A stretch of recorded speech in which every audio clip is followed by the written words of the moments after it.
සියලු දෙනාම සාදුකාරයක් පවත්වන්න. වැඩමුළුවට ගෞරවනීය හමුදුරන් වහන්සේගෙන් අවසරයි.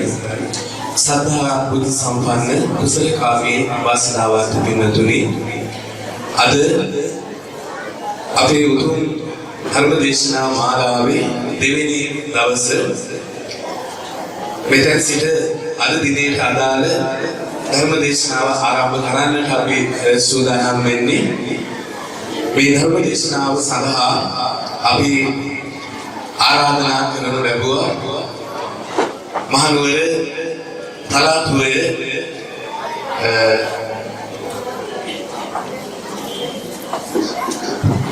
සුදර්ශනාරාම විහාරස්ථානයේ විහාරාධිකාරී ශාස්ත්‍රපති පඬිත අතිගෞරවනීය පිරිමතලාවේ විනීත ගෞරවනීය හමුදුරන් වහන්සේට උන්වහන්සේ තාමත් කරුණාවෙන් යුක්තව අපේ ආරාධනාව පිළිගනු ලැබුවා. ඒකට හේතුවකුත් තිබෙනවා. මට මගේ ජීවිතයේ හමු වුණු කල්යාණ මිත්‍රයන් අතර ප්‍රධානම තැනක ඉන්න ගෞරවනීය ස්වාමීන් වහන්සේ නමක් තමයි විනීත හාමුදුරුවෝ. උන්වහන්සේ අපි දැන හඳුනාගෙන වසර කිහිපයක් ඇතුළත බොහොමත්ම හිතවත්ව අපේ විහාරස්ථානයේ මේ සිදු කරන පින්කම් සඳහා අපේ ආරාධනාවන් බාර අරගෙන මම හිතන්නේ මේ තුන්වෙනි ධර්ම දේශනාවට තමයි මෙවර වැඩම කරවනු ලැබුවේ ගෞරවනීය හමුදුරන් වහන්සේ. ඒක නිසා කල්‍යාණ මිත්‍රයන් වහන්සේ නමක් හැටියට ගෞරවනීය ස්වාමීන් වහන්සේ නමක් හැටියට උන්වහන්සේ ඉතාමත් හොඳින් අපේ පිළිතුරු දෙසා ධර්ම දේශනා කරනු ලැබුවා. ඊට පෙර අවස්ථා කිහිපයක්ම මෙවරත් අපි ආරාධනාව සිදු කළාට පස්සේ බොහොම සතුටින් ඒ ආරාධනාව බාර අරගෙන දුර බැහැර ඉඳලා මේ අපේ විහාරස්ථානයට වැඩම කරවන ලැබුවේ. මේ වෙලාවේදී මෙවර දායකත්වයේ දරන සුමනපාල අත්නායක මහත්මිය දැන් පිළිගන්වලා උන්වහන්සේට ආරාධනාව සිදු කරනවා ඇති.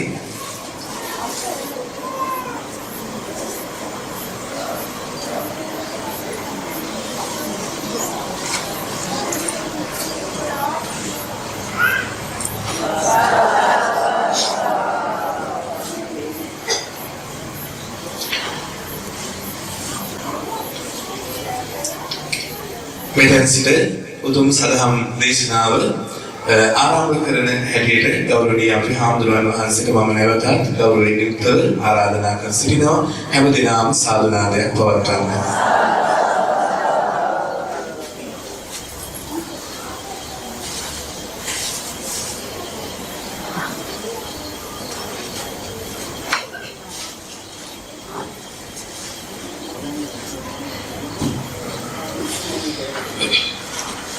समन्ता चक्रवालेषु अत्रा गच्छन्तु देवता सद्धम्मं निराजस्य सुनन्तु සග්ගමොක්ඛදං ධම්මස්සවන කාලෝ අයං බදන්තා ධම්මස්සවන කාලෝ අයං බදන්තා ධම්මස්සවන කාලෝ අයං බදන්තා නමෝ තස්ස භගවතු අරහතු සම්මා සම්බුද්දස්ස නමෝ තස්ස භගවතු අරහතු සම්මා සම්බුද්දස්ස නමෝ තස්ස භගවතු අරහතු සම්මා සම්බුද්දස්ස සතිමතෝ සදා වන්දං සතිමා සුඛමිදති සතිමතෝ සුවේසෙය්‍යෝ විරාජ පරිමුංචති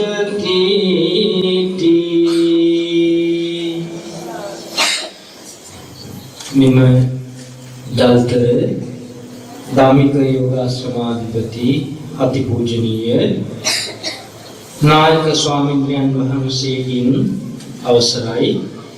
ඒ වගේම මෙම විහාරස්ථ විහාරාධිකාරී ශාස්ත්‍රපති පඬිත අපේ කල්යාණ මිත්‍ර කරදන කල්යාණ ධර්ම අපේ හිතවත් පඬිත මාහිම්පාණන් වහන්සේගෙන් අවසර රැස් සිටින වාසනාවන්ත සත්පුරුෂ පින්වතුනි පින්වතිනි බෝසත් දුවේ පුතේ හත දවසේ මේ විහාරස්ථානයේ 2018 වර්ෂයේ කටින චීවර පින්කම නිමිති කරගෙන සිදු කරන ධර්ම දේශනා මාලාවේ දෙවන ධර්මානුශාසනාවයි මේ ආරම්භ කරන්නේ. අද දවසේ මෙම ධර්මානුශාසනාව සඳහා දායකත්වයේ දරන්නේ ඒ සුමන්පාල අත්තනායක මහත්මයා ප්‍රධාන ඒ පවුලේ පින්වතුන් විසින් බලාපොරොත්තු වන්නේ ඒ සුමන්පාල අත්තනායක මහත්මයා සහ එම මහත්මියගේ නැසී ගිය ආදරණීය දෙමව්පියන් සහ සහෝදර සහෝදරියන් ඔවුන්ගේ නමින් නැසී මේ පරිලෝකීය සියලු ඥාතීන් පින්පෙත් පැමිණීම ඒ වගේම එම දෙපළ ඇතුළුව දරුවන් මුණුපුරු මිනිබිරියන් සහ පවුලේ සියලු දෙනාට නිදුක් නිරෝගී චිරජීවනයේ ප්‍රාර්ථනා කිරීම ඒ වගේම මේ පින්කම සඳහා උදව් උපකාර කළ සියලු දෙනාටම නිදුක් නිරෝගී චිරජීවනයේ ප්‍රාර්ථනා කරගෙනයි අද ඒ ඇත්තන් විසින් මේ පින්කම සඳහා දායකත්වයේ දරනු ලබන්නේ. අද මම ඔබට අනුශාසනා කරන්නේ මම බොහෝ දුරට මේ ධර්මානුශාසනාවලදී කැමති මේ පින්වතුන් දැනුවත් කරන්න මම ගොඩක් උත්සාහ කරන්නේ හිත පදනම් කරගෙන අපේ සිතේ සංවර භාවය ඒකේ වටිනාකම පිළිබඳව මීට පෙර මම මේ විහාරස්ථානයේ කරපු ධර්මදේශනා දෙකේම හරය තමයි අපේ ආඝාතයන් සමනය කර ගැනීම චිත්ත වේග පාලනය ඒහා සමානම කාරණා ටිකක් අද දවසේ පැහැදිලි කරන්නයි මම බලාපොරොත්තු වෙන්නේ. ඊට මත්තෙන් මේ විහාරස්ථානයේ අර බිවුසුමින් විහාරස්ථානයට ඇතුල් වෙනකොට හරිම සතුටක් බොහෝම රමණීය බවක් මේ පින්කමකට උචිත පරිසරයක් ගොඩනගලා තියෙනවා.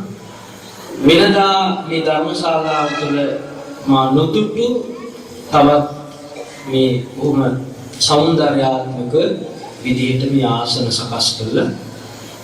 ඔබට ශ්‍රද්ධාව වර්ධනය වෙන විදිහට බොහොම අපූර්ව පරිසරයක් සකස් කරලා තියෙනවා. ඉතින් ඒ කාර්යයට නායකත්වය දෙන්නේ මම දන්නවා අපේ විහාරාධිකාරී පඬිත මාහිම්පාණන් වහන්සේ. ඉතින් ඔබට ලොකු භාග්‍යයක් මේ වගේ තරුණ ස්වාමීන් වහන්සේලා මේ ජාතියට සම්පතක්. දායකයන්ට ලොකු වාසනාවක්. ඉතින් ඒ නිසා මේ සිද්ධ කරන උතුම් ධර්ම දේශනාවේ කුසල බල මහිමය ගෞරවනීය නායක මාහිමිපාණන් වහන්සේට අපේ විහාරාධිකාරී ඒ කල්යාණ මිතුරු කරදන කල්යාණ ධම්ම පඬිත මාහිමිපාණන් වහන්සේට අද දවසේ මේ පින්කම සඳහා දායකත්වයේ දරන්නේ සුමනපාල අත්තනායක මහත්මයා එම මහත්මිය ප්‍රධාන මේ රැස් වෙලා ඉන්න ලොකු උඩා හැම දිනාටම ඒ වගේම අද මේ ධර්මානුශාසනාව සඳහා මාව කැඳවාවනාව අපේ හිතවත් සුනිල් රාජනායක මහත්මයා එම මහත්මිය සහ එතුමියගේ සහයෝගය මේ කින හැම දිනාටම මේ උතුම් ධර්ම දේශනාවේ උතුම් කුසල බල මහිමින් චතුරාර්ය සත්‍ය අවබෝධය සැලසේවා නිවන් සම්පත්තිය සලසා ගැනීමට මේ උතුම් කුසලානුසංසය හැම දිනාටම ඒකාකාරීව හේතු වාසනා වේවා කියලා හැමදෙනාම සාදු කියලා ප්‍රාර්ථනා කරගන්නවා. පින්තුනි අද දවසේ මම ඔබට අනුශාසනා කිරීම සඳහා මේ මීට ස්වල්ප මොහොතකට ඉහත දේශනා කරපු ගාථාව සඳහන් වෙන්නේ සංයුත්ත නිකායේ සගාත වග්ගයේන බොහොම අපූර්ව ගාථාවක්. තථාගතයන් වහන්සේ එක් අවස්ථාවක මගධ දේශයේ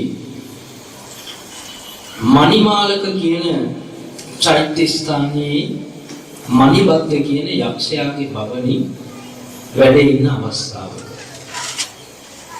මේ යක්ෂයා බුදුරජාණන් වහන්සේ ළඟට ඇවිල්ලා මේ කියන ගාථාව ප්‍රකාශයක් වශයෙන් සඳහන් කළා.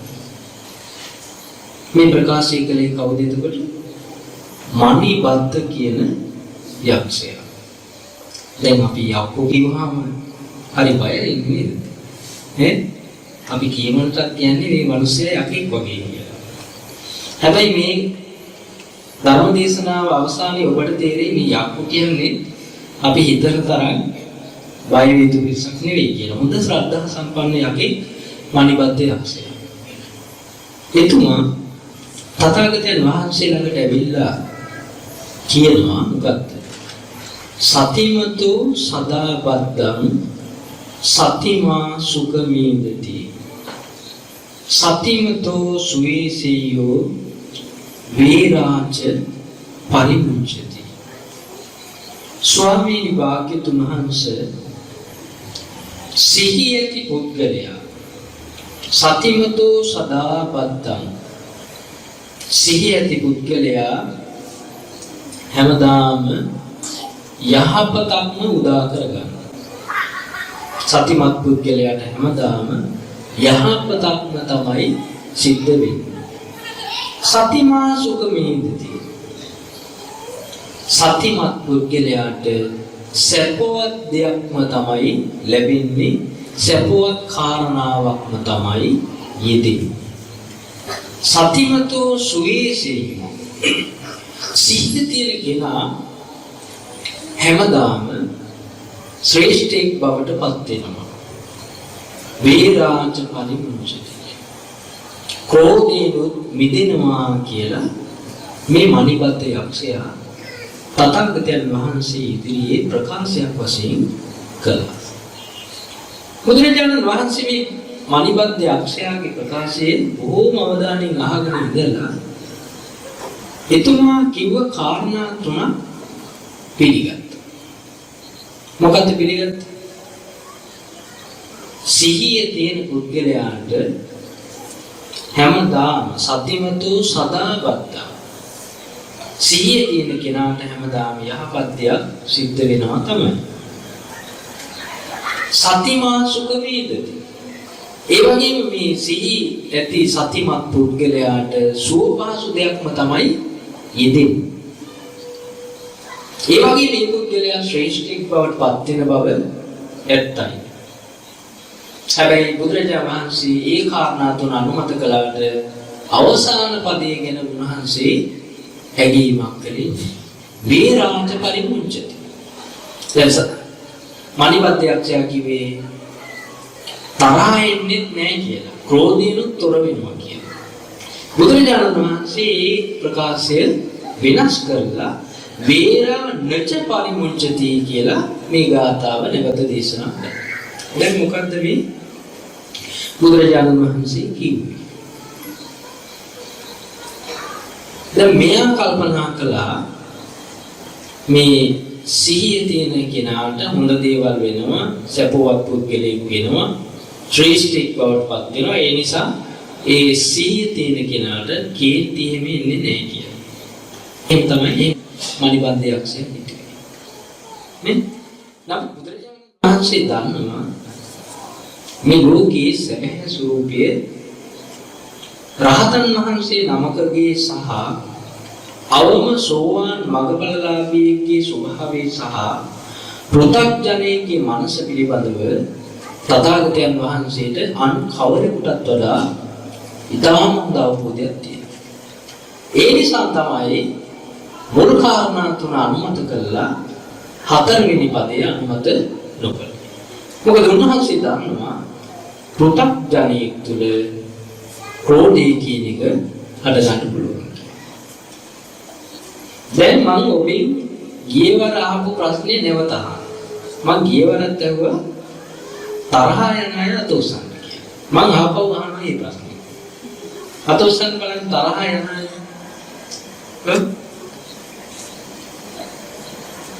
කොච්චර හොඳද මේ දායක වාදන.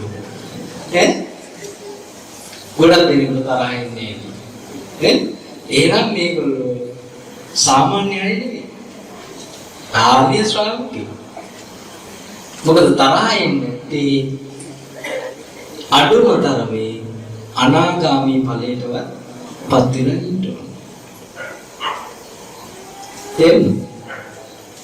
දැන් බුදුරජාණන් වහන්සේ ඊටාම වැදගත් කාරණාවක් මේ මණිබද්ද යක්ෂයත් එක්ක සංවාදයට බඳුන් කළේ. එතකොට දැන් අපට පැහැදිලි මේ සිහිය කියන එක වැදගත් දෙයක් ජීවිතේට. හැබැයි සිහිය තිබ්බ පමණින් අපේ හිතේ චිත්ත වේගයන් පාලනය කරගැනීමේ දුර්වලකම පුතඥයන් තුළ තියෙනවා. මොකද්ද චිත්ත වේගයක් කියලා කියන්නේ? චිත්ත වේගයක් ඇති වෙන්නේ ඇත්තටම අපි මේ හදවත තුළ මනසේ නෙවෙයි. අපිට සමහරක් තියෙන දරා ගන්න බැරි ආවේගය. ඒක සමහර විට සතුටක් වෙන්න පුළුවන්. සතුට නිසා ක්‍රෝධයක් නිසා අපට චිත්ත වේග පහළ වෙනවා. අපිට දරා ගන්න බැරි චිත්ත වේග පහළ වෙනවා. ඒ චිත්ත වේග සමහර දේවල් ධනාත්මකයි, සමහර දේවල් ඍණාත්මකයි. දැන් ක්‍රෝධය වගේ චිත්ත වේගයක් ගත්තොත් බොහෝම හානිදායක ස්වභාවයක් අපට. දැන් එතකොට ඔබට මම ප්‍රශ්නයක් යොමු කළා තරහ එන අය අතෝසන්න කියලා. හතරින් පතරින් කීප දෙනෙක් පිළිගත්තා තරහ එනවා මට කියලා. හැබැයි බොහෝ දෙනෙක් අතීස් නේ. ඒ කියන්නේ ඔබ හිතනවා මට තරහ එන්නේ නැහැ කියලා. හැබැයි ධර්මානුකූලව පටිඝ කියන සංයෝජනය ප්‍රහීන වෙන්නේ මොන අවස්ථාවේද? සක්කාය දිට්ඨි විචිකිච්ඡා සීලබ්බත පරාමාස කාමරාග රූපරාග නේද? පටිඝ කියන අවස්ථාව අපි සංයෝජනේ ප්‍රහීන කරන්නේ සකුදාගාමී අවස්ථාවේදී මද පමණින් තුනී වෙනවා, දුර්වල වෙනවා. හැබැයි සම්පූර්ණයෙන්ම ප්‍රහීන වෙන්නේ කොයි අවස්ථාවේද? අනාගාමී මාර්ග ඵලයටපත් වුණාට පස්සේ. අනාගාමී මාර්ගලාභියා තුළ ක්‍රෝධය කියන එක තියෙන්න පුළුවන්. අනාගාමී ඵලයටපත් වුණාම තමයි ක්‍රෝධය කියන එක මුළුමනින්ම දුර වෙන්නේ. එහෙනම් මේ බණ කියන මටද බණහන ඔබට තරහ යනවා කියන එක පුදුම වෙන්නවත් එහෙම නැත්නම් විශේෂ කාරණාවක් වශයෙන් සලකන්නවත් හේතුවක් නෑ. එයි අපි පෘථග්ජනයි. නේ? අපි කවුරුත් මන් දන්නේ මම නම් අනාගාමී ඵලයටපත් වෙලාන්නේ ඒ නිසා මට කියන්න තියෙන පුළුවන් මේ අතරේ අනාගාමී ඵලයටපත් වෙච්ච ආර්ය ශ්‍රාවකයෝ ඉන්නවද කියලා මට කියන්න පුළුවන් කමක් නෑ. එසේ නැත්නම් මේ ඉන්න ඔබ හැම කෙනෙක්ටම තරහ යනවද නේ? තරහ යනවා. එහෙනම් දැන් අපි මේක ඊටාම හොඳින් අවබෝධ කරගන්න මට තරහ එනවා කියන අවබෝධය. මට තරහ එනවා කියන අවබෝධය අප තුළ ඇති කරගන්න ඕනේ. දැන් මේ සතිය කියලා කියන්නේ ජීවිතයට අවශ්‍යම කාරණාවක්. සිහිය. මේ සිහිය සඳහා ධර්මයේ අපි පාවිච්චි කරන වචන කීපයක්. සතිමත් බව කියලා කියනවා. සිහිය ඇති බව. තව ටිකක් දුරට ගැඹුරට ගියොත් එහෙම යෝනිසෝ මනසිකාරය කියලා අපි කියනවා. දැන් මේ හැම කෙනෙකුටම මේ වෙලාවේ යෝනිසෝ මනසිකාරය අවශ්‍යයි. එයි මේ පවතින මොහොතේ එළඹ සිටි සිහියෙන් ජීවත් වීමේ අවශ්‍යතාවය දැන් ඔබට ඇති වෙලා තියෙනවා. යෝනිසෝ මනසිකාරයෙන් ඔබ මෙතන හිටියොත් තමයි ඔබට මේ ධර්ම දේශනාවේ ඔබ ගත කරන කාලයට යම් සාපේක්ෂ සාධාරණත්වයක් ඊට කරන්න පුළුවන්කම තියෙනවා. හිත මනාව පිහිටවා ගැනීම. තව දුරටත් ගැඹුරට ගියොත් එහෙම ධර්මයේ කියනවා සති සම්පජඤ්ඤය කියලා. ගතේ දිතේ විසින්නේ සුද්ධේ ජාගරතේ. යන්නේන නිදා ගන්න ආහාර ගන්න මේ සෑම ක්‍රියාවක් තුළම අපේ සිත මනාව පිහිටවාගෙන කාර්යය තුළ එළඹ සිටි සිහියෙන් නිරත වීමේ ස්වභාවයට නැත්නම් නුවණින් සහ සිහියෙන් ක්‍රියා කිරීමේ ස්වභාවයට අපි කියනවා සති සම්පජඤ්ඤය කියලා.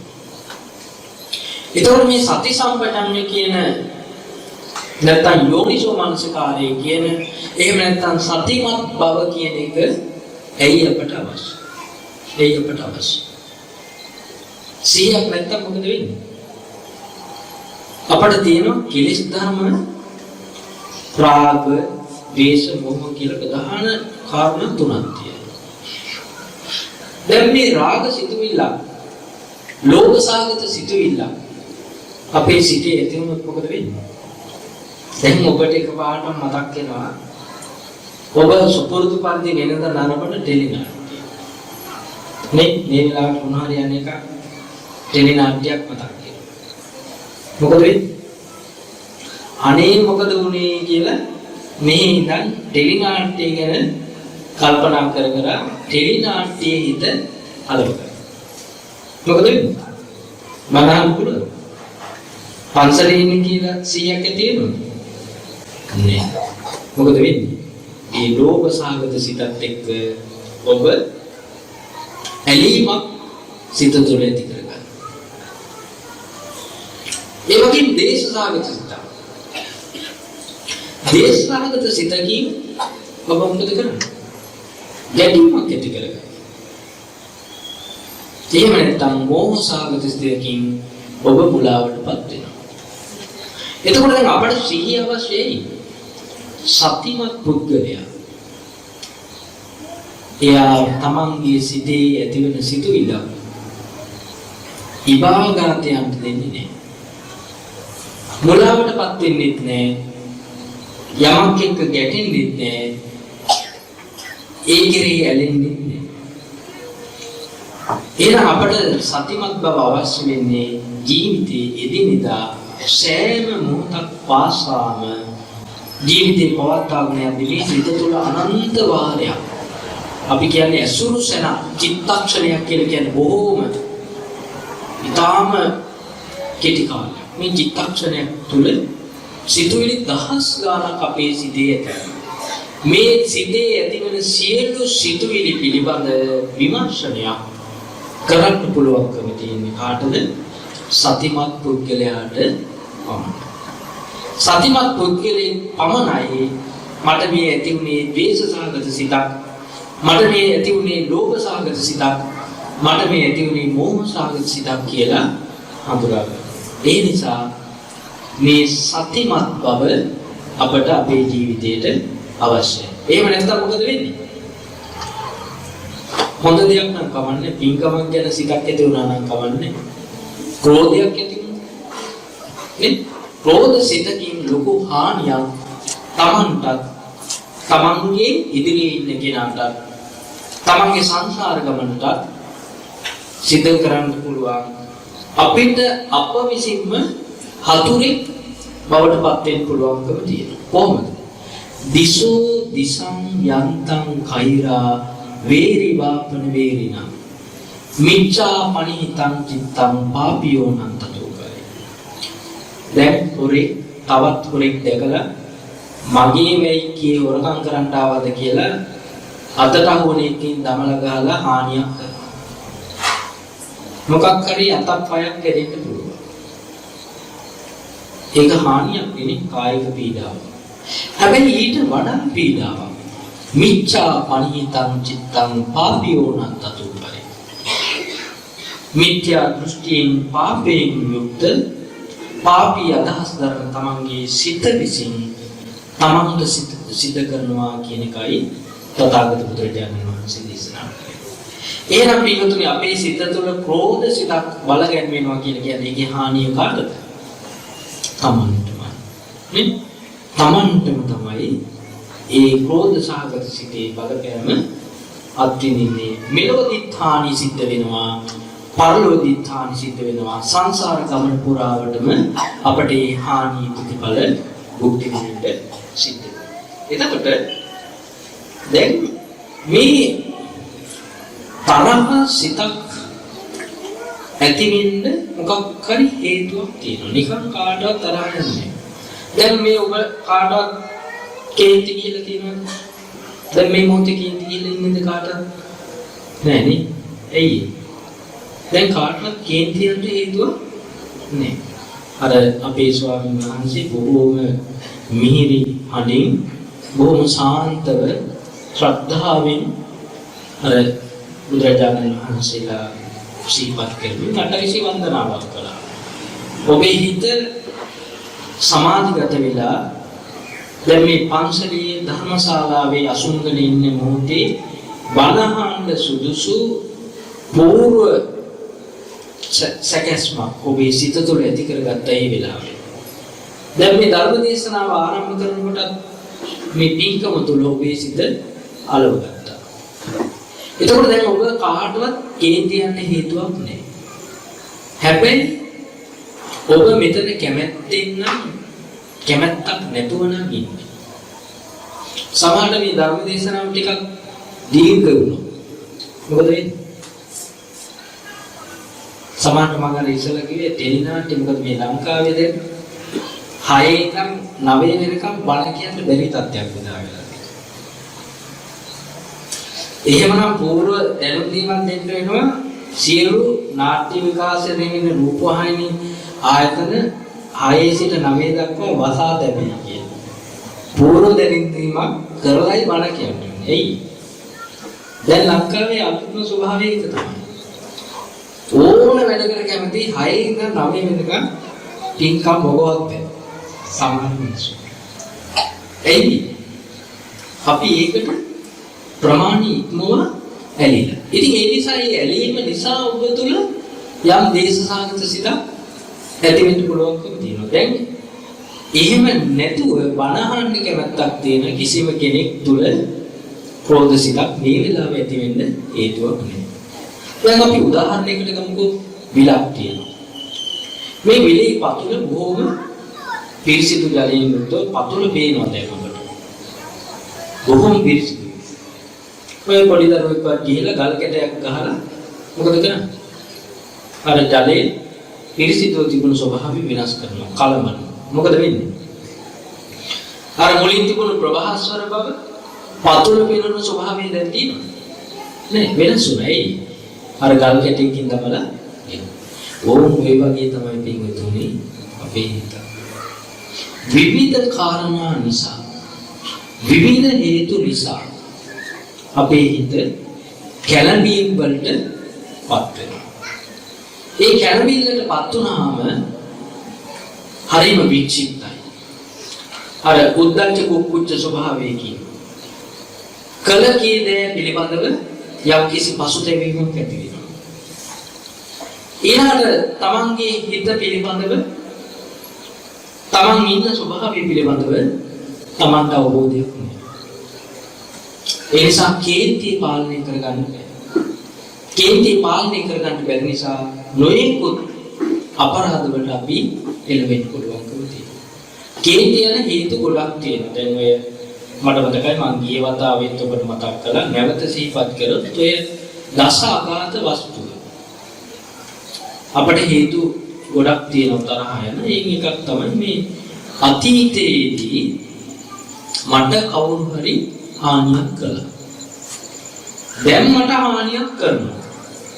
අනාගතේ මට හානියක් කරાવી කියලා කෙනෙක් කෙරෙහි ද්වේෂයක් ඇති වෙන්න පුළුවන්. ඒ වගේම තමන් ප්‍රිය කරන තමන්ගේ දුව, පුතා, ස්වාමියා, බිරිඳ නැත්නම් තමන්ගේ මිත්‍රේ, අසන්වාසී තමන් ප්‍රිය කරන කවුරු හරි කෙනෙක්ට අතීතේ හානියක් කළා, දැන් හානියක් කරනවා, අනාගතේ හානියක් කරાવી කියලා ක්‍රෝධ සිතක් ඇති වෙන්න පුළුවන්කම තියෙනවා. ඔය දෙකම මිනිස්සු ඉවසනවා කැමැත්තෙන්. කොහොම හරි ඉවස ගන්නවා. අඬ පපුවට පහර දීදී පොළොවේ හැපි නේද? ඒ වේදනාව දරා ගන්න. ඒ වේදනාව දරාගත්තට මිනිස්සුන්ට ඉවස ගන්න බැරි එකක් තියෙනවා. ඒක තමයි. තමන් අප්‍රිය කරන තමන්ගේ හතුරෙකුට කවුරු හරි කෙනෙක් අතීතයේදී උදව් කළා, යහපතක් කළා කියලා මතක් වෙනකොට ඊ ඇති වෙන දේශනාගත සිත හරිම ප්‍රතාපවත් සුනාමි රළ වගේ. මේ පාලනය කරගන්න බෑ. දැන් උදව් කරනවා කියලා ද්වේෂයක් ඇති වෙන්න පුළුවන්. අනාගතේ උදව් කරાવી කියලා ද්වේෂයක් ඇති කරගන්න පුළුවන්. ඒ සිත හරිම ප්‍රචණ්ඩයි. පාලනය කරගන්න බැරි තරම්. අනිත් එක තමයි අස්ථාන ක්‍රෝධ. දැන් මේ පන්සලේ ඉන්නේ කියලා නෑ කේන්තියක් આવොත් ඒ වගේම දැන් නොදැන හරියට උපමාවක් දක්වලා තියෙනවා නටන වතුර වගේ කියලා ව්‍යාපාරය. දැන් ඔබ දන්නවා නේද වතුර රත් කරනකොට ඒ උෂ්ණත්වය තියෙන ප්‍රමාණය ඒ ඉහළම උෂ්ණත්වයටපත් වුණාම ජලයේ ස්වභාවය නේද? අපි ඇඟට එහෙම වැටුණොත් විශාල හානියක් වෙනවා. එතකොට මේ වතුර නටනවා. ඒ නටන වතුරෙන් අපට ඇති වෙන හානිය ඒක අත්දැකීමකට මුහුණ දීපු කෙනෙක් තමයි ඒකේ වේදනාවේ ස්වභාවය හානිය තරම දන්න. එතකොට පින්නතුනේ මේ අස්ථාන ක්‍රෝධයේ අප තුළ බොහෝ අවස්ථාවල මේ මහා ලොකු සිද්ධියක් නෙවෙයි. අතපසු වීමකින් නොදැනුවත් බවකින් නොදැක්ක නිසා කෙනෙක් ඇඟේ හැප්පෙනවා. නේ? හැබැයි අපි කොහොමද? අර එලාරදට හැම යුද්ධේ වගේ. නේ? යුද්ධ කරන්න තමයි අතපසු වීමකින් ඇඟේ හැප්පුනේ. හැබැයි මේ සුළු සිද්ධිය තමන්ගේ සිත තුළ විශාල ක්‍රෝධයක් බවට පත් කරගෙන ලොකු හානියක් සිදු කරන සමහරට මේ සුළු සිද්ධිය නිසා ජීවිත හානියක් වුණත් සිද්ධ වෙන්න බැරි කමක් නැහැ. ඒ තරමට සමහරක් අයට මේ කේන්තිය පාලනය කරගන්න බැරි අවස්ථා තියෙනවා. එතකොට ඔය විදිහට නොයෙකුත් හේතු නිසා පින්තුනි අපට තරහ එන්න පුළුවන්. දැන් මේ බුදුරජාණන් වහන්සේ හරි ලස්සන උපමාවක් දක්වලා තියෙනවා මේ කේන්තිය පිළිබඳව. සර්පේ කදාල කරගෙන කේන්ති යන පුද්ගලයෝ වර්ග කීපයක් දක්වලා තියෙනවා. දැන් මේ සමහර සර්පයෝ ඉන්නවා පින්තුනි දෂ්ට කරන වෙලාවේ විෂ නැහැ. දෂ්ට කරනකොට විෂ නැහැ. හැබැයි පස්සේ විෂ ටික හේන්න ගන්නවා, ඉදි වෙනවා, නොයෙකුත් ප්‍රතික්‍රියා දක්වනවා. ඒ විෂ මතුවෙනවා. ඒ වගේ සමහර අය ඉන්නවා මේ යම් සිද්ධියක් අවස්ථාවේ ඒ ඇති වුණු සෙනින් කේන්ති ගන්නෑ. නමුත් පස්සේ පොඩ්ඩක් හිතේ කොනක මේ වගේ සිද්ධියක් වුණා කියලා පොඩි කහටක් ක්‍රෝධයක් සිටී තියෙනවා. තව කෙනෙක් ඉන්නවා මොකක් හරි සිද්ධියක් විච්ච ගමන් හරි ඉක්මනින් කෝපයටපත් වෙනවා. ඉක්මන් කෝපයක් තියෙනවා. අපි කියන්නේ ඒක ශ්‍රේණික කෝපය කියලා. හැබැයි ටික වෙලාවක් යනකොට අර හිතේ තිබුණු කෝපය සංසිඳෙනවා. ඒ වගේ සමහර සර්පයෝ ඉන්නවා දෂ්ට කරපු ගමන් පොඩි විසක් තියෙනවා. නමුත් පස්සේ ඒකෙන් ජීවිතයට හානියක් නැහැ. සමහර අය ඉන්නවා යම් සිද්ධියක් වුණාම ඉක්මනින් කෝපයටපත් වෙනවා, වහා ඒකට ප්‍රතිචාර දක්වනවා. ඒ වගේම ඒ කාරණාව අරබයා දිගින් දිගටම අර බුදුරජාණන් වහන්සේ දේශනා කළා තියෙනවා ධම්මපදේ අක්කොච්චිමං අවදිමං අජින්මං අහාසිමි යේ තං උපනයන්ති වේරං තේසන්න සම්පති කියන.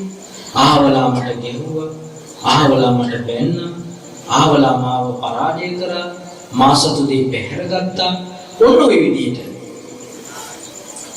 තමන් යම් කාරණාවක් සිහි තියාගෙන ඒ ගැනම ක්‍රෝධය අවශ්‍යගෙන ඒ ගැනම හිතා තමන්ගේ හිත දූෂිත කරගන්න. එහෙමයි තියෙන්නේ. හරියට දෂ්ට කරපුවාමත් විසයි පස්සෙත් ඒ විස වලපවන. ඒ වගේ තව පිරිසක් ඉන්නවා දෂ්ට කරන වෙලාවේ විසක් නේ. පස්සෙත් ඒ විස මතුවෙන්නේ නැහැ. ඒ වගේ සමහර ඉන්නවා මේ යම් සිද්ධියකදී කලබල වෙන්නේ නැහැ, කෝපයටපත් වෙන්නේ නැහැ. පස්සෙත් ඒකද ක්‍රෝධ සිතක් ඇති කර ගන්නවා. ඉතින් පින්වතුනි අපි කල්පනා කරන්න ඕන මේ හිත තුළ ඇතිවන ආඝාත සහගත ස්වභාවය කොහොමද අපි පාලනය කරගන්නේ කියලා. දැන් බුදුරජාණන් වහන්සේ දේශනා කරනවා යම් කිසි කෙනෙක්ට තමන්ගේ උත්සාහයෙන් වීරයෙන් තමන්ගේ සිත තුළ හටගත් දේශසහගත සිතක්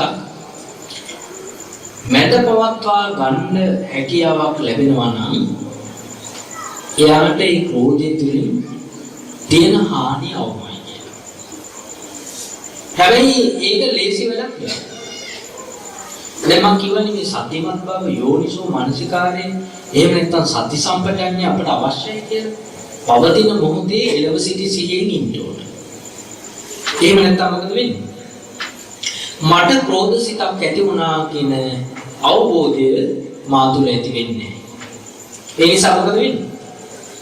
මේ හිත තුළ ඇතිවෙච්ච දේශ සහගත සිත පෝෂණය වෙනවා. හරියට අපි අර පුංචි පැලයක් රෝපණය කරලා ඒකට වතුර දානවා වගේ, පොහොර දානවා වගේ මේ යම් පාදක වෙච්ච සිද්ධියක් කර්ම කොටගෙන සිත තුළ උපන් ක්‍රෝධ සහගත සිත තව හේතු දදා නේ තව සමාහට කීප දෙනෙක් එකට ඈඳගෙන අපේ ක්‍රෝධ සහගත සිත පෝෂණය කරගන්න. දැන් තාමත් අපිට වීරියක් නැහැ මේ ක්‍රෝධය නතර කරගන්න. මොකද වෙන්නේ? දැන් මුලින් පොඩි ක්‍රෝධ සහගත සිතක් ඇති වුණා. ඒක පාලනය කරගන්න වීරියක් අපිට තිබුණේ නැහැ. දැන් ඒක වඩා වර්ධනය වෙලා ඒ වඩා වර්ධනය වෙච්ච හිත මුලදී දැන් කාටවත් හානියක් නැහැ. කෙනෙකුට හානියක් වෙන්න යන ස්වභාවයට වර්ධනය වෙලා ලක්ෂණ පහළ කරනවා. කොහොමද? ඇස් ටිකක් ඒ ස්වභාවයෙන් වෙනස් වෙනවා. සමහර අයට තරහ ගිහුවම කොහොමද ඇස් දෙක? රත් වෙනවා. සමහර අයට තරහ ගිහුවම වේවුලනවා. සමහර අයට තරහ ගිහුවම තමන්ගේ සම්පූර්ණ චර්යාවන් වෙනසකට බාධා වෙනවා. අන්න ඒ තැනටපත් වෙලා දැන් ඉදිරියේ කවුරු හරි ඉන්නවා නම් මොකද කියන්නේ? කේන්ති ගිහලා නේද ඉන්නේ. දැන් ඉදිරියේ ඉන්න කෙනාට තේරෙනවද නැද්ද මට කේන්ති ගිහලා කියලා? තේරෙන්නේ? අර හිතේ තරහ ගිහලා හිතේ විතරක් තිබුණ අවස්ථාවේ පිටට පෙවුනද මට තරහ ගිහලා කියලා? නෑ. මුලදී පෙනුන්නේ මට කේන්ති ඉන්නේ කියලා. මම උත්සාහයෙන් වීරින් මගේ සිත තුළ හටගත්ත ආඝාත සහගත ස්වභාවය පාලනය කරගත්තේ නෑ. ඒක පෝෂණය කළා. ඒ පෝෂණය කළ නිසා මොකද උනේ? මට කේන්ති ගිහිලා ඉන්නේ කියලා මගේ ඉස්සරහින් ඉන්න කෙනෙකුට දැන් පේනවා. මාව හඳුනගන්න. දැන් මට කේන්ති ගිහිලා ඉන්නේ කියලා මගේ ඉස්සරහින් ඉන්න අය දන්නවා. ඒක ඒගොල්ලන්ට ඔප්පු කරනවා අපි කොහොමද? එළියට අපි දාන අපේ කේන්තිය ක්‍රම දෙකකින්. කොහොමද? කායිකව සහ වාචසිකව. කායිකව කොහොමද කේන්තිය පිට කරන්නේ? දැන් මේ දේවල් වල එහෙම අනන්තවත් සිද්ධ වෙනවා. තරහා දීපම වම්බලා එහෙම නේද? අවුෙන්නේ කොස්සද? කැත්තද?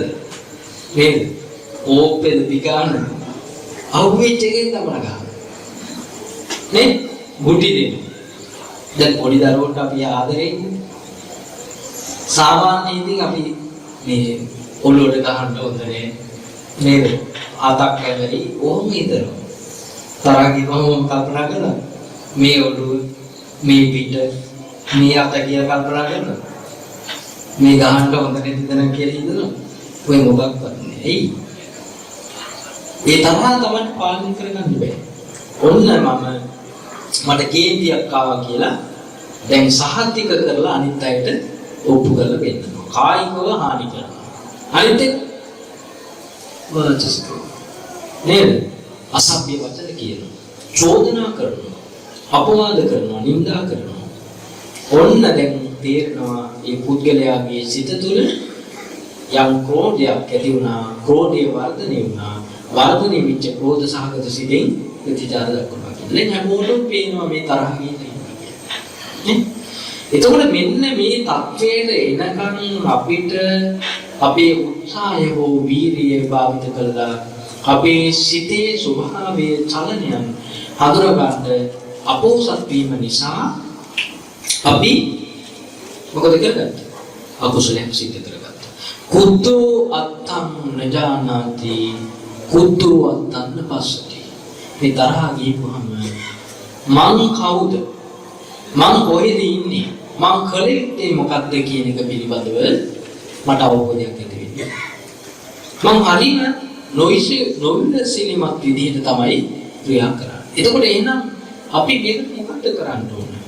යස්ස සබ්බ මහෝරත්තං අහිංසාය රතෝ මිත්තං සෝ සබ්බ භූතේසු.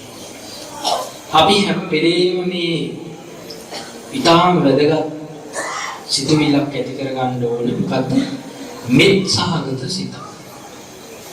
මේ මෙත්තා සහගත සිතකින් අපිට වාසය කරන්න පුළුවන් නම් ඔය සද්ධාම්මෝපායනේ කියලා ග්‍රන්ථයක් තියෙනවා පිටුතුනේ. ඒ ග්‍රන්ථයේ සඳහන් වෙනවා අසුරු සෙනක් යම් කිසි කෙනෙක් මෙත් සිතක් භාවිත කරනවාද අන්නේ කෙනා දිව්‍ය ලෝකේ ගිහිල්ලා උපදින්න තරම් කුසලයක් සිදු කර ගන්නවා කියලා. බලන්න ඉතින් මේ කොච්චර ලේසි වැඩක්ද කියලා. දැන් මේ දිව්‍ය ලෝකයන්ට ගමාරු හරියට වියදම් කරනවා නේ.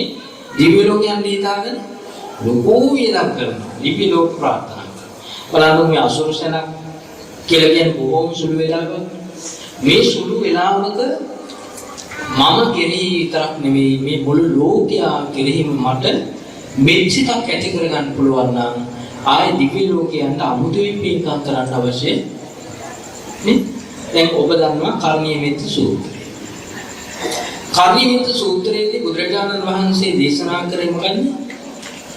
මාන සම්භාවයේ අපරිමාණ. අපරිමාණ කියලා කියන්නේ ප්‍රමාණයක් නැතු.